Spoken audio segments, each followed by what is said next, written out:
નામની એક છોકરી હતી. શું નામ હતું? હિમા નામની એક છોકરી. હિમા ઉપરથી હિમાચલ પ્રદેશ. તમારે બોલવાનું હો. હિમા ઉપરથી શું? હિમાચલ પ્રદેશ. હિમાચલ પ્રદેશ. હવે હિમાને છે ને પંજાબી ખાવાની ઈચ્છા થઈ. પંજાબી તમે ખાધું છે? પનીર ને બધું. એ પંજાબી ખાવાની ઈચ્છા થઈ તો પંજાબી ખાવા ક્યાં જશે ભાઈ? ક્યાં જશે પંજાબી ખાવા? પંજાબની એક હોટલમાં ગઈ. એટલે પંજાબી ઉપરથી પંજાબ. પંજાબની એક હોટલમાં ગઈ અને ત્યાં એને પંજાબી ધરાઈને ખાધું. અને એ હોટલની બહાર એને એક બાઈક જોઈ. એટલી સરસ મજાની સ્પોર્ટ બાઈક હતી તો એને લેવાની ઈચ્છા થઈ. પણ કે હું તો એક છોકરી છું અને હું બાઈક લઈને જઈ તો પેલો ભાઈ માલિક છે મને પકડી લે. એટલે એને એક આઈડિયા દોડાવ્યો. બાજુમાં એક પહેલવાન બેઠો હતો. હરિયાણી પહેલવાન બેઠો હતો. કયો પહેલવાન?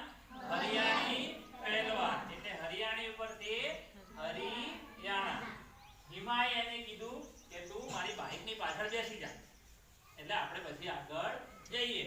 એટલે હિમાની પાછળ પેલો બોડીગાર્ડ બેહી ગયો હરિયાણી. અને ત્યાંથી બાઈક લઈને આ લોકો બાઈક લઈને પહોંચ્યા આટલે.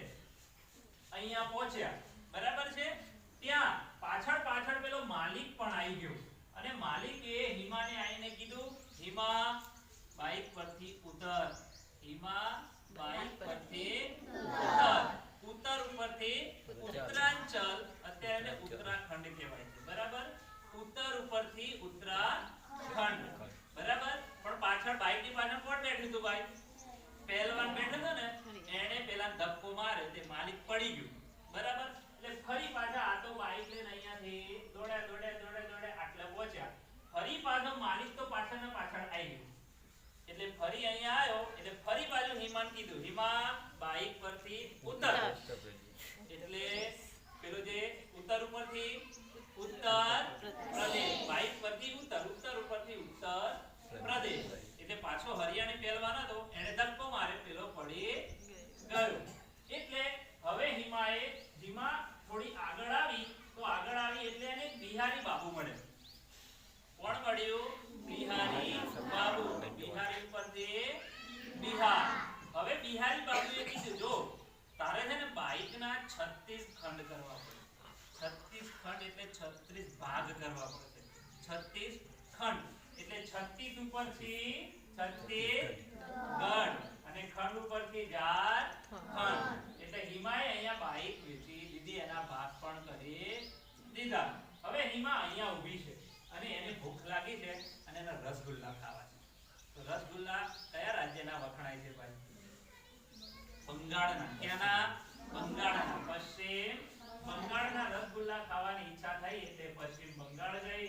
ત્યાં રસગુલ્લા ખાધા અને અહીંયા આટો મારી રહી હતી ત્યારે આમ કરીને એને જોયું તો એની એક બેનપણી જોવા મળી અને દૂર. અને એ જે બેનપણી હતું ને એ બેનપણીનું નામ હતું દિશા. શું નામ હતું? દિશા. એટલે એને બૂમ પાડી ઓ દિશા. શું બૂમ પાડી? ઓ દિશા. એની ઉપરથી શું આવી ભાઈ? ઓડિશા. અને ઓડિશા એ કહેવાય, ઉડીસા એ કહેવાય, ઓડિશા એ કહેવાય. એટલે ઓ દિશા ઉપરથી ઓડિશા. હવે આ જે દિશા છે ને એ દિશા કેવી હતી? આંધળી હતી. કેવી હતી? અંધ હતી, આંધળી હતી. એની ઉપરથી આંધ્ર પ્રદેશ. અને એ તેલની ફેક્ટરીમાં કામ કરતી હતી. એની ફેક્ટરીમાં તેલની ફેક્ટરીમાં કામ કરતી હતી. એની ઉપરથી તેલંગાણા બરાબર. અને એ કઈ તમિલ ભાષા બહુ સારી રીતે જાણતી હતી. કઈ ભાષા? તમિલ ભાષા બહુ સારી રીતે જાણતી હતી. એટલે તમિલ ઉપરથી તમિલનાડુ. અહીંયા બંને બેનપણીઓ આવી ગઈ તમિલનાડુ. દિશા અને હિમા. એટલે દિશાએ કીધું કે હિમા એ તો ખાઈ લીધું છે પણ હવે મને ભૂખ લાગી છે. તો કે એ તો ખાઈ લીધું પણ મને ભૂખ લાગી છે. એટલે તો હિમાએ કીધું દિશાને તો ચાલ હું તને કરેલા આવે ને કરેલા ખવડાવું ચાલ. તો એ કરેલા ખાવા ક્યાં જશે? કેરળમાં. ક્યાં જશે? કેરળ. કેરાલા કહેવાય ને હિન્દીમાં. કેરળમાં જશે. એટલે અહીંયા જે દિશા છે ને એ દિશા શું કે ના ભાઈ કારેલા તો કડવા હોય ખવાતા હશે. હું તો કારેલા ખાઈશ નહીં. હું કારેલા નહીં ખાવ એટલે હિમાએ કીધું જેટલા પણ કર્ણાટક તારે ખાવા પડશે કારેલા. જેટલા પણ કર્ણાટક આયુ કર્ણાટક ભાઈ? જેટલા પણ કર્ણાટક તારે ખાવા પડશે કારેલા. કર્ણાટક ઉપરથી કર્ણાટક રાજ્ય.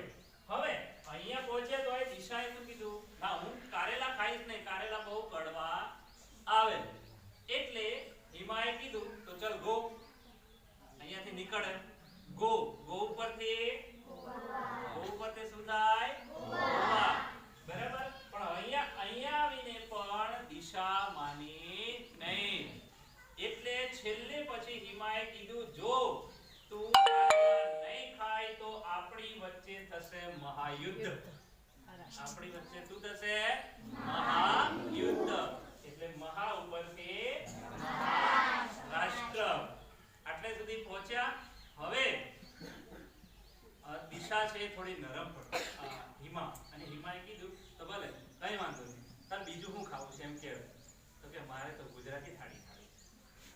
હું ખાવું છે ગુજરાતી થાળી ખાવી. તો ગુજરાતી થાળી ખાવા ક્યાં જશે ભાઈ? ક્યાં જશે? ગુજરાતમાં જશે. તો ગુજરાતમાં આવી ગયા. હવે અહીંયા ગુજરાતી થાળી, આપણી ગુજરાતી થાળી કેટલી સરસ મજાની હોય. તો બરાબરની ખાધી અને અહીંયા એ રાજા જેવા બની ગયા. બે કેવા બની ગયા? રાજા જેવા. તો રાજા જેવા એની પર શું? રાજસ્થાન. ખાઈને અહીંયા બેઠા હતા. ત્યાંથી હિમાએ દિશાને કીધું દિશા પેલું સામે છે શું જોવા મળે છે અહીંયા? તો દિશાએ કીધું એ તો આપણો મધ્ય ભાગ છે. શું છે? મધ્ય ભાગ. એની પરથી શું? મધ્ય પ્રદેશ. એટલે આટલે સુધી આપણે 20 રાજ્યોની આ વાર્તા પૂરી થઈ. હવે આ રાજ્યો બાકી છે. આ જે રાજ્યો છે એ બાકી છે. એના માટે એક સૂત્ર છે. એ સૂત્રની મદદથી તમે એ જે રાજ્ય છે એ યાદ રાખી શકો. બરાબર. પરીક્ષામાં પૂછાય છે 5 માર્ક કમ્પલસરી દરેક ધોરણમાં. તો કે ભાઈ એક છોકરો હતો, એનું નામ સિક્કિમ હતું. એક છોકરો હતો, એનું નામ શું હતું ભાઈ? સિક્કિમ હતું. અને એની 7 બહેનો હતી. કેટલી બહેનો? 7 બહેનો. 7 સિસ્ટર્સ. અને એ 7 બહેનોને બહુ લાંબા નામ હતા ને, તો જોડે બોલાવવાનું થાય એટલે સિક્કિમ બૂમ પાડે. એટીએમ આના મમ્મી. એટીએમ આના મમ્મી. એ ઉપરથી આસામ, ટી ઉપરથી ત્રિપુરા, એટીએમ એમ ઉપરથી મણિપુર, આના મમ્મી આ ઉપરથી અરુણાચલ પ્રદેશ, ના ઉપરથી નાગાલેન્ડ, એટીએમ આના મ ઉપરથી મેઘાલય અને મી ઉપરથી મિઝોરમ. એટલે આ રીતે આ 7 રાજ્યો